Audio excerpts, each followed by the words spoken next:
दरम्यान अर्थसंकल्प म्हणजे केवळ आकडेवारीची फेकाफेक आहे. राज्याच्या अर्थसंकल्पावर यशोमती ठाकूर यांनी निशाणा साधला. संकटात सापडलेल्या शेतकऱ्यांसाठी कर्जमाफीतून मोठा दिलासा मिळाल्याचं खासदार अनिल बोंडे यांनी यशोमती ठाकूर यांना प्रत्युत्तर दिलं.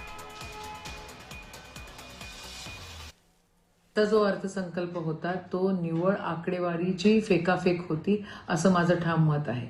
जसं गाजर केंद्र सरकारने दिलं तसं गाजर आता या राज्य सरकारनेही आपल्याला दिलं. आपल्याला म्हणाले होते की सरसकट कर्जमाफी आणि आता 2 लाखाची फक्त घोषणा केलेली आहे. सरसकट हे लोक देत नाही आहे. मग शेतकऱ्यांची दिशाभूल मोठ्या प्रमाणात या ठिकाणी केलेली आहे. देवाभाऊनी बळीराजाला दिलेला शब्द पाळला.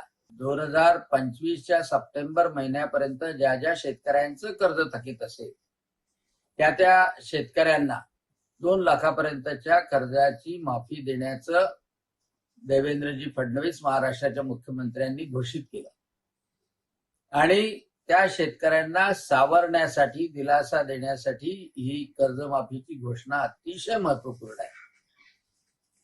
जे शेतकरी रेग्युलरपणे, नियमितपणे कर्ज भरतात त्यांना सुद्धा दिलासा दिला.